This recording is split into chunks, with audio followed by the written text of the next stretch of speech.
On move 12, Magnus Carlsen sacrifices the Rook! One more time! He sacrifices the Rook! Magnus! Here's how it all started. In this position, Magnus starts the attack with a4, and his opponent makes the deadly mistake. He takes the pawn. You do not take that pawn against Magnus. No! Now Magnus takes the pawn. Then he goes rook b4, hitting the bishop. Sarana plays knight c5, defending the bishop. But does Magnus Carlsen care? No! He sacrifices the rook! Next, he sacrifices the knight! The bishop! Magnus! It's a bold strategy, but did it work? Let's find out. Magnus Carlsen, Alexey Sarana, Dr. Mike. So last night, my Colombian girlfriend refused to make me a sandwich. And the most disgusting rook sacrifice you will ever see.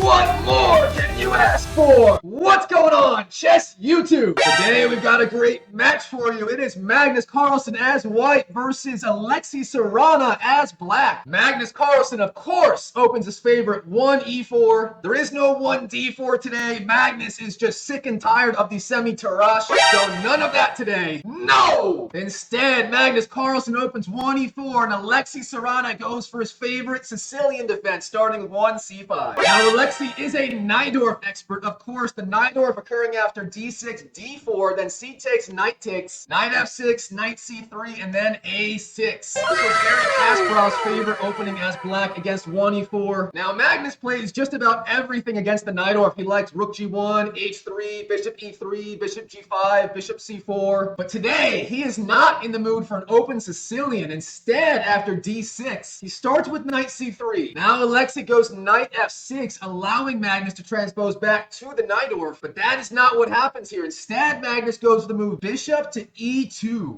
What? This move is like when I tell my girlfriend I'm taking her out to a 5-star restaurant, and then I take her to Taco Bell instead. Okay, what's the idea? Here, Magnus is just planning to go short castles and maybe d4 later in the game. But most of all, Magnus is just trying to be tricky and confuse his Najdorf player opponent. Now here, Alexey goes for the move a6. What's the idea? If white does go for d4, then we transpose straight back to a Najdorf with the move bishop e2. And here, black is mostly fine after something like e5, knight b3, bishop e7. We get very standard Najdorf lines here. Instead, after a6, Magnus just castles. What's the idea? Well, he still keeps the idea of going d4, transposing back to the open Sicilian with the Najdorf. But in the meantime, black has to find the right plan. Okay, the best move in the position here is actually e5 from black, stopping that d4 advance forever. However, this move transposes to some kind of weird anti-Sveshnikov line. Of course, I'm talking about the anti-Sicilian line after knight f3, knight c6, knight c3, and then e5. Now, if you compare this position to this one right here, they're actually quite similar. Black has the extra moves d6 and a6, while white has bishop e2 and short castles. Now, if you are a Sveshnikov player, this line is very straightforward, but Alexey is more of a Najdorf specialist, and this type of line can be very uncomfortable for black if you don't know what you're doing. Instead of that, Alexey goes for the move b5. What's the idea? Well, you're just taking space on the queen side, preparing ideas like bishop b7 and knight d7 coming up next. However, this is not the right idea. The right idea, of course, was e5 in this position. And now after b5, I gotta say, if the American Pie movie was a move on the chessboard, it would be 5b5 right here. This move is just premature. Okay, what is the problem with b5? Well, here Magnus can just break in the center with d4, and then after c takes, knight takes, we have something resembling a Najdorf, but black's move b7 to b5 here is just premature. It's like my senior year of high school. No, we're not going there. Of course, believe it or not, Magnus had an even stronger idea. Rather than knight takes d4, here the best move is actually knight to d5. And now if black takes the pawn or the knight, it is just suicide. For example, if black takes the pawn, you just take the pawn on d4 with the queen. Then the knight retreats. You just trade the knights. And after queen d5, hitting the rook on a7, white is just too active. And black has a really bad version of a Richter-Rauser pawn structure. Instead, knight takes d5 is even worse for black. You just take back with the pawn. And here the best black can do is just go in queen c6 e7 followed by knight d7. But black's king side is completely underdeveloped, and white can just blow open the game, starting with the move a4. Of course, after knight d5, the best move is simply e5, trying to lock down the center. But then again, white can just blow open the queen side with a series of queenside pawn breaks. This c3 being especially deadly, black cannot take it, and that means after bishop e7, c takes, white gets that fantastic pawn center that he wants just all the same. Okay, instead of knight d5, Magnus plays knight takes d4. Magnus is Magnus. He has an idea here. And now what is Alexey Sarana supposed to do? In the game, he plays bishop b7, but this is a fatal mistake. Instead, the right move is the very difficult to find e6. You're just postponing that bishop b7 idea and trying to get your dark squared bishop into the game. I gotta say though, this move is very tough to find. This move is like when my girlfriend asked me if I was doing a double take at the blonde across the street. The right response here is very tough to find, just like when my girlfriend catches me doing a double take. Now after bishop b7, what is Magnus Carlsen's idea? Well, he just goes bishop f3, defending the pawn. Of course, black attacking the pawn twice and white defending it twice. Of course, it's not the only move. Here, the pawn sacrifice a4 is actually playable. But again, the strongest move in the position is knight to d5. Now, black has three different ways of capturing a pawn. He can take the pawn on e4, he can take the knight with the knight and with the bishop, or he can take with bishop first and then knight takes. But no matter what black does, he is just busted. For example, if knight takes, Magnus just goes c4, then after b takes, bishop takes. White just has too much activity in the center. Instead, if knight takes d5, then all you have to do is rook e1, followed by the insane looking bishop to h5. What's the idea? Well, if black just tries to develop, then you sacrifice the knight. And here the knight attacks g7, and if black takes the knight, you just take the bishop, hitting the f7 pawn and the rook. And finally, if bishop takes, you never want to take with the bishop. That is a bad idea. White goes bishop f3, and that bishop's a monster. If black defends the knight, you just take the knight, go rook e1, check, and then if black defends bishop e7, you have the greatest bishop sacrifice of all time. You go bishop h6. What's the idea? If black takes the bishop, you go knight f5, attacking the bishop and the pawn. All right, knight d5, very deadly idea. Carlsen does not go for it. Instead, he plays the very solid bishop f3. Okay, what does black do here? Black finds the typical Najdorf idea, knight b to d7. This is very often the right square for the knight in the Najdorf. And now Magnus Carlsen starts his attack. He goes a4. Magnus just wants to blow open the queen side and show that this pawn on the b5 square is just a weakness for black. Now the best move from black is b4. Then Magnus just goes knight d5, attacking the pawn on b4, and Magnus has a raging initiative. So here, b4 is the right idea, and Alexey Sarana finds it. He finds the key move, and he plays b4. b4. b4. Alexey! He doesn't play b4, he plays b takes the pawn. What? You do not take the pawn against Magnus. Oh no, this is bad. This is bad.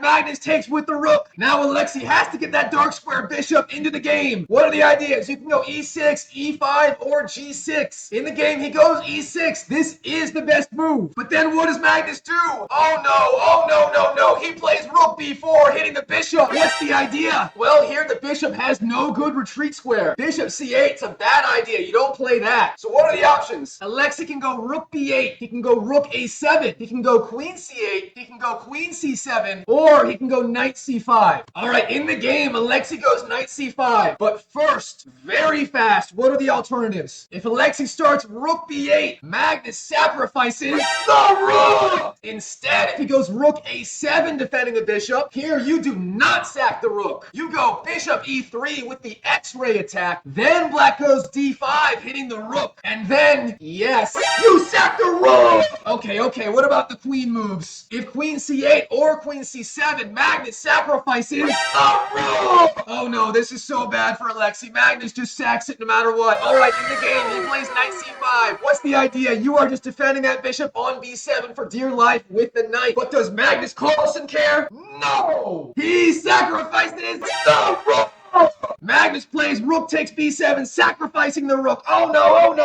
What is going on? on. The idea after knight takes b7, Magnus goes e5 with the double attack. Magnus! Oh no, Alexey, what does he do? He starts d takes e5. If he doesn't do that, knight d7, then you just take the knight, followed by retreat, bishop e4, and white is winning. Instead, d takes e5, but then the knight is still hanging and Magnus does it. He just takes the knight. Bishop takes b7. Bishop takes b7. Bishop takes Magnus. Why? Magnus doesn't take the knight. He goes bishop c6 check. All right, now Alexey Sarana has three choices: queen d7, king e7, or knight d7. Queen d7 is suicide. King e7 looks ridiculous. It's worse than me on a first Tinder date. So of course he goes knight d7. And now I know what you're thinking. Here, Magnus just takes the knight, right? No! If you thought that, you thought wrong. Instead, on move 15, Magnus Carlsen sacrifices the knight. What's the idea? After f takes, you go queen h5 check, and suddenly the queen is in the game. Black's king is getting blown the f open. That king is more terrified than me on a first date with a girl who's just my type. Terrified! Oh Magnus,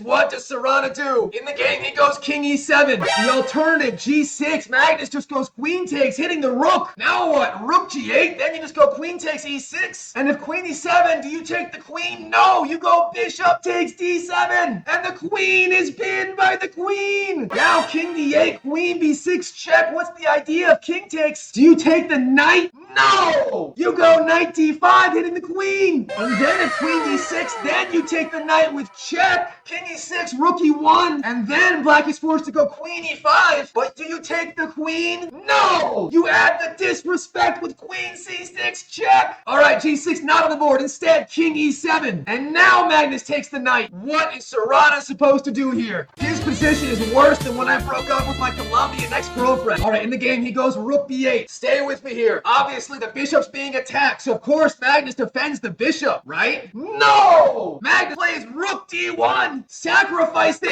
the bishop! What the heck is Magnus Carlsen doing? Well, there is a secret idea. Can you find it? If you can find this move, how many Happy Meals do you deserve? This one's tough. You deserve 5 Happy Meals!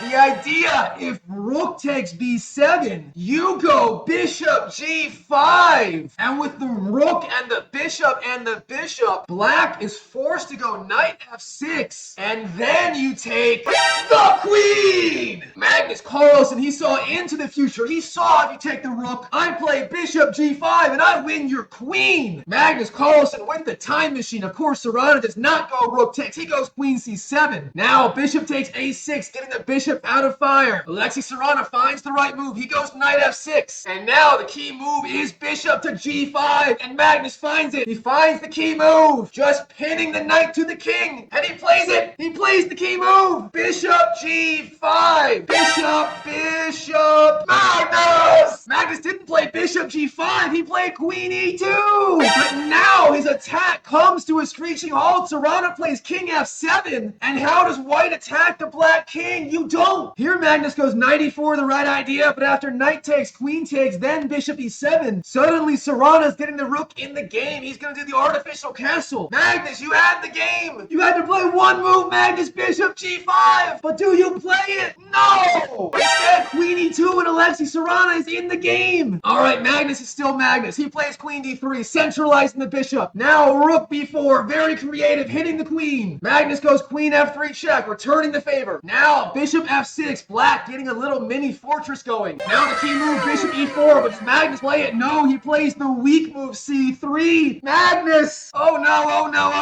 Sarana plays rook a4. Sarana's getting active. He wants rook a1. Magnus, our hero. What is going on? Bishop c2. Magnus trying to hold on, but rook a1. And now there's a pin. Okay, Magnus plays g3, getting the retreat square. There is no forced back rank checkmate here. But now rook d8. Sarana activates the last rook. His piece is getting into the game. Magnus rook e1. Now that bishop really is pinned. And Sarana defends the g5 square with h6. What is Magnus supposed to do? He goes king g2, getting rid of the pin. But now queen d7. Sarana increasing the pressure. Magnus goes h4. Do we have an AlphaZero? hero attack in the house. I don't know, king e7. Now bishop e4. Magnus slowly but surely centralizing all of his pieces and just improving. Now queen b5. Now in this position, Magnus is still up material. He has the two bishops versus the rook of Sarana. All he has to do is consolidate. But does Magnus Carlsen take it easy? No! In this position, Magnus plays the unthinkable, the unfathomable, the incalculable, the incomprehensible g4!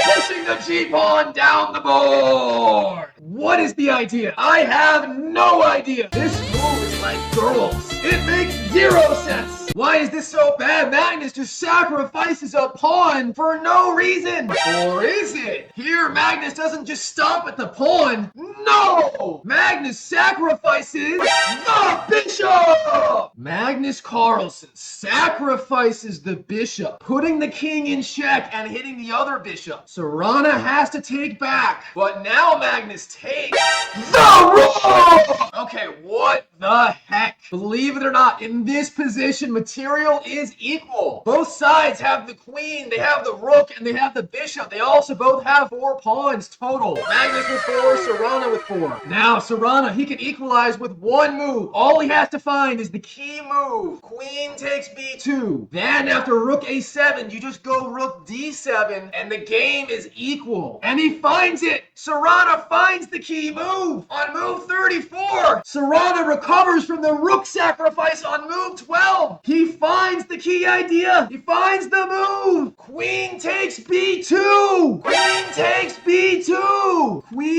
Queen takes queen. No! Sarana! Alexey Sarana on move 34. He blunders. He plays the move rook d2. Oh no, oh no, oh no. This is bad. Magnus Carlsen can win on the spot. Can you find the key move here? This one's easier. If you can find this move, you deserve 3 Happy Meals. And Magnus does it. He finds the move. You go rook a7. And then after rook d7, oh no, oh no, oh no. Magnus plays the move. That move is bishop to c6. Forking the rook and the queen. And on move 36, Alexey Sarana resigns on the spot. He's losing his rook. He's losing his queen. Oh my goodness. Magnus Carlsen, I have no words for this game, starting with the rook sacrifice on move 12. Magnus, you made me lose my voice. How dare you? That's all I got, Chess YouTube. If you like watching me